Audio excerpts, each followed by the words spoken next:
بین الدنیا والآخرہ، دنیا اور آخرت کے درمیان۔ احب ان اقول قبل كل شيء ان هذا الموضوع لم يأت عفوا۔ احب میں چاہتا ہوں، ان اقول کہ میں کہوں، قبل كل شيء ہر چیز سے پہلے، میں ہر چیز سے پہلے یہ کہنا چاہتا ہوں۔ احب ان اقول قبل كل شيء، میں ہر چیز سے پہلے یہ کہنا چاہتا ہوں، ان هذا الموضوع لم يأت عفوا۔ عفوا کے معنی ہوتے ہیں یوں ہی، بلا مقصد، بلا غرض، کہ یہ موضوع یوں ہی نہیں آ گیا ہے۔ بین الدنیا والآخرہ کے نام سے جو موضوع ہے یہ یوں ہی نہیں آ گیا ہے، عفوا کہتے ہیں، اور قرآن کریم میں عبثاً آیا ہے، عبثاً بلا مقصد۔ میں سب سے پہلے یہ کہنا چاہتا ہوں کہ یہ موضوع یوں ہی نہیں آ گیا ہے۔ فجعلتہ عنوان کلمۃ، کہ میں نے اس مضمون کا عنوان بنایا ہے۔ کلمہ کہتے ہیں لیکن اس سے ایک کلمہ مراد نہیں ہے بلکہ باقاعدہ مضمون، کہ میں نے اس مضمون کا اسے عنوان بنایا ہے۔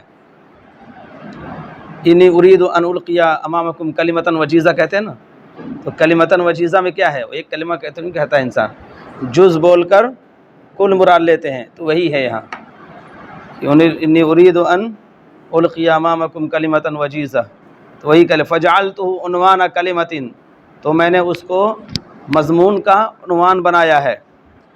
وحاولت ان اضعہ موضع البحث والنقد، اور میں نے کوشش کی ہے کہ میں اس پر اس کو رکھوں تحقیق اور تنقید کی جگہ پر، کہ میں اس کو تحقیق و تنقید کی جگہ پر رکھوں۔ وحاولت، اور میں نے کوشش کی ہے، ان اضعہ کہ میں اس کو رکھوں، موضع البحث والنقد تحقیق و تنقید کی جگہ پر، میں اس کا تنقیدی مطالعہ کروں، یہ کہہ سکتے ہیں آپ، اور میں نے کوشش کی ہے کہ میں اس کا تنقیدی مطالعہ کروں۔ وَأُلْبِسَهُ لِبَاسَ الْحَقِیقَہ، اور میں اس کو حقیقت کا رنگ دوں، حقیقت کا لباس پہناؤں، یعنی حقیقت کا رنگ دوں، اور میں اس کو حقیقت کا رنگ دوں۔ فَأَخْدَعَ النَّاسَ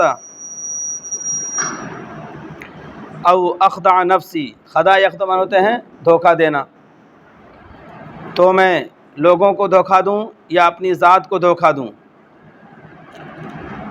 بل اننی تعمدت هذا الموضوع، بلکہ میں نے اس موضوع کو قصداً لیا ہے، اس موضوع کو قصداً لیا ہے۔ تعمدہ کے معنی ہوتے ہیں قصداً کسی موضوع کو لینا، قصداً کوئی کام کرنا۔